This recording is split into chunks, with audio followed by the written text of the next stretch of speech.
Assalamualaikum warahmatullahi wabarakatuh. Perkenalkan, nama saya Nabila Fasya dari manajemen dengan NIM 28923500066.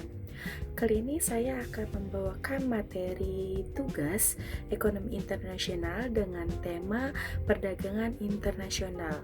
Baik, di sini saya akan membahas tentang kebijakan, tujuan, manfaat dan lain sebagainya mengenai kebijakan internasional. Nah, materi ini dengan mata kuliah Ekonomi Internasional dengan dosen pengampu Bapak Darmawan MPD MM. Baik, berikut saya akan membacakan materinya dari apa itu kebijakan perdagangan internasional.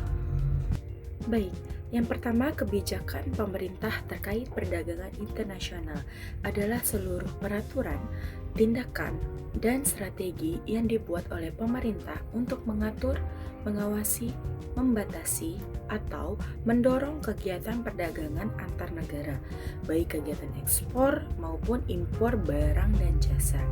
Nah, kebijakan ini dibuat karena perdagangan internasional tidak perlu menguntungkan semua pihak, tanpa campur tangan pemerintah. Industri dalam negeri bisa kalah bersaing dengan produk luar negeri yang lebih murah atau lebih berkualitas. Nah, oleh karena itu, pemerintah berperan sebagai pengatur atau regulator dan pelindung kepentingan nasional. Nah, kebijakan perdagangan internasional ini tuh mencakup ada pengaturan ekspor dan impor, ada perlindungan industri dalam negeri, kemudian ada pengendalian arus barang dan jasa, modal dan devisa, kemudian kerjasama dan perjanjian dagang antar negara. Nah, kemudian pemerintah menetapkan kebijakan perdagangan internasional dengan berbagai tujuan strategis, antara lain, yang pertama ada melindungi industri dalam negeri. Apa sih artinya? Agar industri lokal ini tuh tidak kalah saing dengan produk impor yang lebih murah atau lebih berkualitas. Jadi pemerintah ini mempunyai tujuan untuk industri yang terdapat dari dalam negeri itu memiliki kualitas yang tidak kalah dengan kualitas produk impor seperti dari Cina, Amerika Serikat, dan lain sebagainya. Kemudian ada meningkatkan devisa negara. Devisa diperoleh dari kegiatan ekspor barang dan jasa. Kemudian mendorong pertumbuhan ekonomi nasional. Perdagangan internasional ini dapat meningkatkan produksi dan pendapatan nasional. Kemudian menjaga stabilitas neraca perdagangan dan neraca pembayaran. Dengan mengendalikan impor dan mendorong ekspor, kemudian meningkatkan daya saing produk nasional. Produk dalam negeri itu didorong agar mampu bersaing di pasar global. Kemudian menjamin ketersediaan barang strategis, terutama bahan baku, energi, dan pangan yang belum bisa diproduksi sendiri. Kemudian memperluas pasar bagi produk dalam negeri. Pasar internasionalnya memberi peluang penjualan yang lebih besar. Dan yang terakhir ada menciptakan lapangan kerja. Jadi peningkatan produksi ekspor ini akan membuka lebih banyak tenaga kerja untuk para SDM yang ada di Indonesia. Nah, kemudian kebijakan perdagangan internasional memberikan berbagai manfaat, baik bagi negara, pelaku usaha, maupun masyarakat. Nah, antara lainnya itu, manfaatnya itu bisa meningkatkan pendapatan negara melalui pajak, ekspor atau impor, dan devisa. Kemudian mendorong perkembangan industri nasional. Kemudian ada meningkatkan kualitas dan efisiensi produksi dalam negeri, menstabilkan harga barang di dalam negeri, kemudian menarik investasi asing, bisa juga untuk memperkuat posisi ekonomi negara di tingkat internasional, kemudian juga meningkatkan kesejahteraan masyarakat, dan yang terakhir mengurangi pengangguran melalui penciptaan lapangan kerja. Nah, kemudian ada dampak dari kebijakan pemerintah terkait perdagangan internasional. Jadi dampaknya ini bisa dibagi dua, ada dampak positifnya maupun ada dampak negatifnya.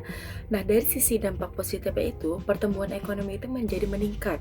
Kemudian, industri dalam negeri lebih terlindungi, Terus juga produk lokal mampu bersaing di pasar internasional, jadi tidak kalah saing dengan para produk-produk yang impor dari luar negeri. Kemudian devisa negara bertambah dan hubungan ekonomi antar negara semakin membaik.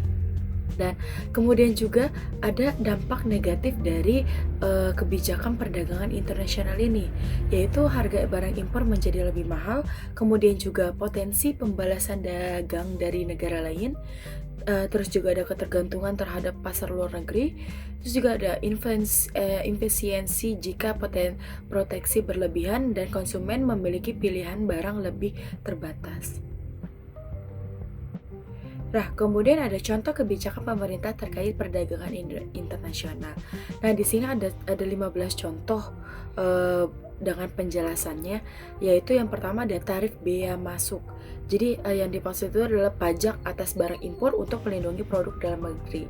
Kemudian ada kuota impor, pembatasan jumlah barang impor dalam periode tertentu. Jadi setiap periode itu ada pembatasan jumlah barang impor yang dilakukan dari Indonesia sendiri dengan ketentuan untuk di setiap negara.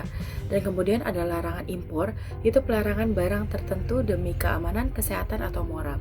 Kemudian ada subsidi ekspor, bantuan dana pemerintah agar produk ekspor lebih kompetitif.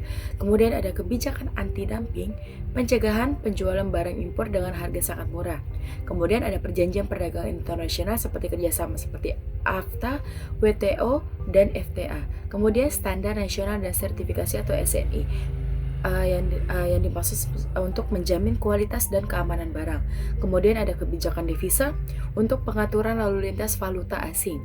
Kemudian ada proteksi industri strategis, perlindungan terhadap industri penting nasional. Kemudian ada pajak ekspor, pajak pada barang ekspor tentu untuk menjaga pasokan domestik. Kemudian ada fasilitas kepabeanan, yaitu kemudahan ekspor impor seperti pembebasan bea masuk. Kemudian ada pengawasan barang impor, yaitu pemeriksaan ketat untuk mencegah barang ilegal. Kebijakan TKDN atau tingkat komponen dalam negeri, yaitu untuk kewajiban penggunaan bahan lokal. Kemudian ada devaluasi mata uang untuk menurunkan nilai mata uang untuk mendorong ekspor. Dan yang terakhir ada promosi dan diplomasi perdagangan, pemeran internasional dan misi dagang.